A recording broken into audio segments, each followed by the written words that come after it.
Hey, Trails Collective. This is Ian here with the weekly rundown for May 6th, 2020. We had a beautiful weekend in many parts of our region. I had the opportunity to get out for a few hours on Saturday as part of my work on the Cayuga Trails 50s, which was pushed back to July, and just doing what I can to move forward with that planning. It was a busy few days in that regard. I think on Thursday, there was a good post on the Virginia Happy Trails Facebook page digging into the topic of, I think it was an aid station volunteer or manager looking for suggestions on modifications to mitigate risk. And it was a good thread. And there was I think it was a Canal Path, maybe 100, a 100-mile race in Ohio. RD or event director weighed in with his plans and potential policies for that race to also lower the risk. So it was a really insightful thread for any of you who are interested. See if you can find your way there. On Friday, I received word from the Olympic Regional Development Authority. That's the entity that is a state entity that oversees the Olympic venues as well as events. And we go through them to stage the Whiteface Sky Races, and as an entity who owns Whiteface Mountain and the Olympic facilities. And so it was their medical crew, a fairly liability and risk conscious entity, sent their formal guidelines over for me to consider, as well as a decision tree and a couple other documents. And it was really interesting also to read through that. Per their classifications and considerations, I'm thankful that we're considered, even though it's a pretty gnarly event, with a pretty rough history in terms of weather and impact and just the difficulty of the course. But in terms of COVID considerations, we're seen as a low-risk event. And we're already at work on further lowering that risk to still run a pretty sound and conscious event.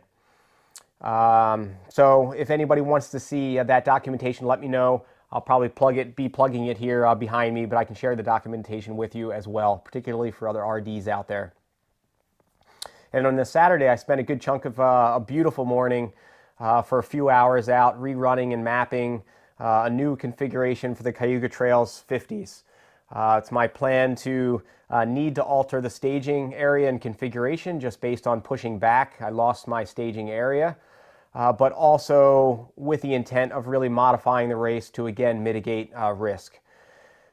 So it was a really beautiful morning out there, running a new configuration, getting a hard GPS line on some trails I hadn't run in a long time, and then also just rethinking a bit on the format of the event and how to as best I can and still running the event, be sure that we can keep both entrants and volunteers as safe as we can out there. So it's still my hope that event will be able to go, and I'm just working on making the modifications and just still understanding that it's still an unknown. Things are still changing week to week, and I think like most of us, we're just having to be better in living in the moment and being okay with not having the answers. But it was a beautiful day out there and a really active and cerebral few days in thinking on those considerations. So if you have any ideas out there, thoughts on how to make events safer, maybe you're on in the position of just thinking events shouldn't run at all, and I totally respect and understand that. But if you are thinking about it, for sure, let me know in case you got suggestions to make the event safer. So let's see, what else happened out there? Looking through, again, the FKT boards, as a somewhat, just because it's pretty cool to check out, as well as a substitute for lack of races that are happening. Still continuing to be pretty active. Let's see, so some of the opening marks are first times on sections out there. Chip Howard set the mark on the Mount Ascutney route in Vermont in 6:57, first time. Michael Wardian was back out there with a new loop, now termed the Arlington Loop in Virginia, in 4 hours, 19 minutes. Preston Thomas, the opening mark on the Wissahickon Four Corners Trail in PA in 3:32. Britta Clark the women's mark for the Skyline Trail in Massachusetts in 108. Keith Nadeau, the Southern New England Trunkline Trail in 236. Kate Gallineau continued to crank. She's set a bunch so far this year with both a one-way and an outback on the Paugatuck Trail in Connecticut. Michelle O'Neill, Jim McCusker, Dave Lindstrom, and a mixed gender team setting the mark on the the Tunxus Trail, also in Connecticut. And then Jennifer Stack and Karina Hollison, the Mattatuck Trail on this southern section, and also in Connecticut. So they were a bunch of first times. What was also pretty cool to see and to try to look into, and which maybe I'll focus on more, otherwise I may burn out on FKTs here, especially if Connecticut keeps pushing the way they do, were the marks that were resetting or lowering times. And some of that's of just times this year, and some of it is more long-standing. So some of those. Justin Kowski lowered the one-way and out and back marks on the Connecticut Ives Trail. He chipped away 4 minutes for the one-way, but had a solid return versus the prior mark. I think besting it by maybe over 50 minutes on the out and back portion. And that was the second mark lowering in just 2 weeks, so a pretty active section. And it's cool to, I think, just see what runners in different states or different areas are choosing to FKT. Chances are it's a pretty cool section. Maybe it's just local and personal to them, but some of these look like they're really beautiful areas. So it definitely forms a list of places to go check out if you're in those areas. Ryan Fox set the one-way mark for the Saugatuck Trail in Connecticut in 1:35. This was the third time in the last 4 weeks that mark was lowered. So for sure those getting out and getting after that one. And Dan Grip. I don't know whether many of you know Dan. He ran my Cayuga Trails last year. He might have finished 8th, and I know he came by me in short order this past year at Cat's Tail. Didn't really get a chance to check in with him during the event, but he threw down on the 35K Tully Trail in Massachusetts. He bested Ben Nephew's 2011 mark of 3:19 by 9 minutes, coming through in 2 hours 10 minutes. His progression has been pretty awesome, with podium or wins now in many of the top trail races in our region in 2019. And it's cool if you look back at his ultra sign up to see his results, to see his progression. Further for perspective, 2011 was Ben's I think fastest escarpment trail finish time in 2:53. I don't think I saw a faster one out of him. So Ben was definitely fit in 2011. Ben, I think, set that mark in December. So I don't know what the weather conditions were, and that would have been at the tail end of his season, but still pretty fit. Whereas Dan threw down, I think, this past weekend, on a beautiful weekend in May. But still, any person who's able to best Ben's really stellar mark on a trail course in our region, especially while wearing shorts over what looks to be running pants and maybe a half zip that's maybe 3 sizes too big. My mad respect and appreciation for that trail cat and personality right there. So Dan, nice work. That's pretty awesome. And to all of you out there that set FKT marks this past weekend, nice work. So moving on to Ellie. At the moment, what you got in this week's regional trail media world? Hey Trails Collective, Ellie here, and let's talk about some podcasts. The first podcast is always the Culture Podcast from Connecticut Trail and Ultra. This episode, they talk with Stacy, an elite runner from Colorado, and she talks about run ventures, keeping up the trail mileage, and what's going on out in Colorado. They then talk about their Cultra Social Distance Challenge. Jimmy said he didn't participate in the challenge because he ran 100 miles last week. And then I actually make a guest appearance, and we talk about the Olympic trials, my mindset, the pain cave, and I find out that Jimmy also really likes Lost, which I've only gotten through 2 seasons because I just see Lord of the Rings whenever I see Mary in that show. Let's be real. The next one, I want to talk about 2 episodes from the Pain Cave. So 2 weeks ago, Jay released a podcast with J.E. Skeets, the co-host of the No Dunks, a daily basketball podcast, which it has to be hard now that the NBA season is canceled, but they talk about being the pioneers of podcasting, his athletic background in high school hoops, his newfound love for running, and they talk about which NBA players would make good marathoners. And I have to admit, I agree with Jay. There aren't that many marathoners or basketball players that I feel like are doing much running, at least in the media. However, my opinion is that basketball's hard on the knees, like jumping up and down, rebounding, so it probably just doesn't translate well to then pounding the tarmac. But I could be wrong. Do you know any basketball players that like to run? Put it in the show notes. The second episode from the Pain Cave, Jay is joined by the legendary Phil Vondra and the great Laura Klein, who I consider a friend, to draft the women's ultra running fantasy team. So they pick one runner for each of the 12 categories in ultra running. So here's my take on the episode, and you need to listen to it because it is wonderful. Phil is the Astros of ultra running. He cheated, and it didn't really matter what event they were going for. He just picked the best runners in general. So, what right now runners that are having a pretty good streak. And Jay and Laura took a more calculated approach, but I have to say, for example, Jay put Grayson Murphy as the 50K trail champion, but she's never even run a marathon, so she probably would have been better in the vertical K. So it was stuff like that. Come on, Phil, come on, you're the Astros. But listen to the show. I really encourage you. It was really great to hear their take. It reminded me of some other runners that I'd forgotten about. And Laura actually was thinking about bringing runners back from the dead. And, you could make that argument. So I encourage you to listen to the show. It was really great. So, the Pain Cave episodes, both of them this week were really good. Running Inside Out was silent this week, but Chris and I did record a podcast for Hamstrings and Heartstrings. Hopefully it'll be out soon. And we talk about running books. If anyone knows anything about me, I love reading. So this was a perfect episode. We start out talking with Chris about his favorite book, Running on Air by Bud Coates. And he said it changed the way that he breathed during his runs, and therefore it also changed his running mechanics and mediated injuries that he had been dealing with. I chose the book Once a Runner because it was the first time that I read something that expressed exactly what I was feeling in that deep moment of training.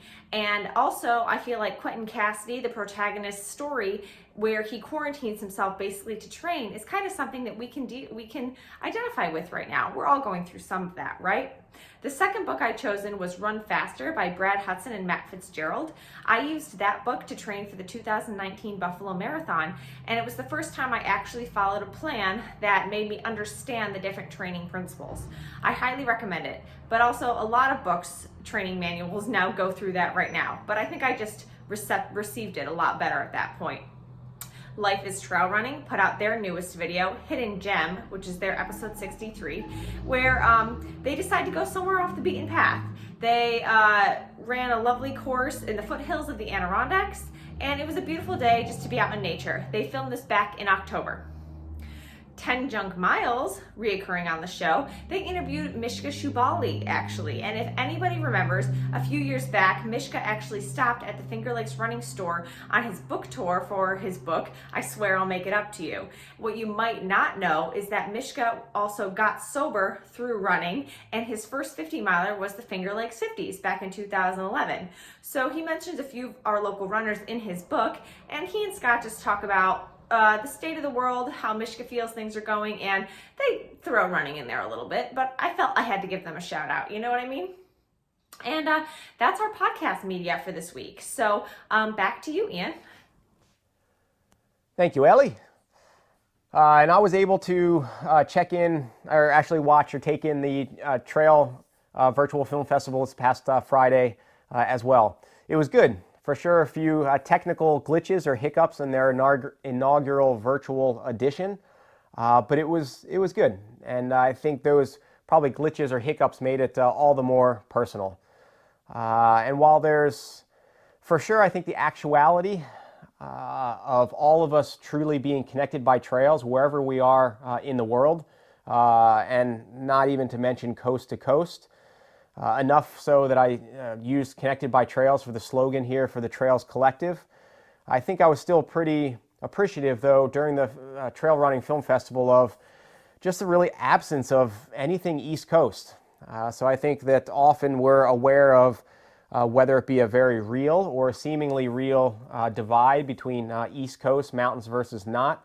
But there was really nothing, so to speak, in that whole Trail Film Festival coming out of the East Coast. I did my top 3 East Coast glimpses in the whole Trail Film Festival. Number 3 was the woman from Boston running in the golden hour of Western States Endurance Run. Number 2 was Myrna. If you don't know who Myrna is, you're missing out. Check it out. Definitely East Coast representing, coming out of New York. And number 1 was in probably my favorite film of the evening, was The Human Being. And the person putting on the event, or I'm sorry, the film, and you should go watch it if you can, in a couple of different scenes, was wearing a Keep Vermont Weird shirt. So I think that was probably as good as the East Coast got in that Trail Film Festival. And I caught up a bit with the director of the film festival, who's a friend, and sharing a similar path, but out of the Northwest instead of the Northeast, James Varner, afterward. And he had just let me know that it's not that there's necessarily a bias in the films that he's choosing, or even, well, really it just comes down to he not getting them. He says he just doesn't get many films, if any films, from the East Coast. Jennifer Farr Davis submitted one, but it was just after the deadline, so it didn't make the time cut. But so I guess I'm challenging all of us and all of you out there to, if you're on the media front, think about maybe a theme or an adventure for you this year and see if you can make a film about it, whatever that may be. And maybe we can try to start flooding some of these film festivals with East Coast and specifically Northeast submissions for next year. So let's try to collectively do that. One that I may try, and I may reach out to Ron and Joe if you're both taking this in, seeing if we can get up and maybe follow Sarek Eyes in her 46ers FKT attempt in August, and maybe we can collectively come up with a pretty good film around it. I think that would be pretty cool, and I think Sarah's game as well. All right, so what's on deck for this week? On the virtual front, putting out a final call on fundraising t-shirts ahead of the West Virginia's Freedom Run race series. This, I think it's the 16th, is the Harpers Ferry Half Marathon, which has a mix of trails in that. Their virtual event is Saturday, May 16th, and they're selling the t-shirts as a partnership with Recover Brands, which makes a pretty cool and very eco-conscious and responsible product. $10 of every t-shirt sale goes to support the Freedom Run's nonprofit. I think they need their, sales by the 7th, so this Thursday. So get one if you want to partake in that. Brian Vanderhein and the Steep Endurance crew out of Connecticut, their new virtual event coming up is called the Virtual Challenge. And the goal is to run as much vertical as you can over the week of May 11th through 17th. Everybody gets a medal, and portions of the proceeds go to a first responder fund and with application to the current COVID pandemic. So check out Steep Endurance for their event, and you can go to Ultra Sign Up to register for that event. And then I got a chance also to catch up with Alex Papadopoulos. Alex, thanks for the call late last week. And his entity, Athletic Equation, out of Virginia, they'll continue to do a social distancing ultra 50K plus once a month, then 50K or up. And I'll try to get a direct link if I can for that, but check out Athletic Equation. So besides just events, some of the parts of the Trails Collective website, let's see, I think I just posted this morning a review that I had done prior for the Ultimate Direction Skin and Hydro shorts, a pretty slick running short. Check out in our YouTube channel for the review there. Hopefully post this week a review along with one of my teammates, Amelia Kaufman, and another teammate, James Jansen, if I can get him get his ass in gear with that review for the Topo Mountain Racer. Some of these products aren't necessarily new products. I know a lot of sites try to really key in on being the first out of the gate with products, and I get that. But some of these things, just because they're came out in 2019 or a bit ago, doesn't make them any less applicable, cool in terms of the review. So I'll continue to occasionally post product reviews that maybe it's just my first run through the product, and knowing that a lot of people aren't familiar with it. So I'm assuming that the vast majority of people out there are not familiar with Ultimate Directions Hydro or Hydro Skin Short. So check out the review and check out the product. And then on that note, really hoping we'll have a soft launch of the Trails Collective website this week. So anybody out there listening, if you want to be in the loop on the soft launch, we'll see if I can plug you in on that timing and see whether you can check out the back end, start plugging in, let me know what's working, what's not working, and start getting some of the threads live. I'd really appreciate the feedback, and I'm pretty excited about it. And then hopefully next week we'll have the official launch, which I'll put out to my larger contact list, and we'll really start to get it going. So I'm really excited about that. The weekly rundown here is just one part of the Trails Collective. That's a part of that larger entity that me and a good number of people have been working on. So that's what's shaking in the Trails Collective weekly rundown. Thanks so much for tuning in tonight. It'll be great to catch up with you next week. And as always, let us know what we missed this week. And more importantly for next week, if you got an event, have an update, have a story that we should cover, an individual that we should reach out to, for sure, let us know. Thanks for tuning in. See you later.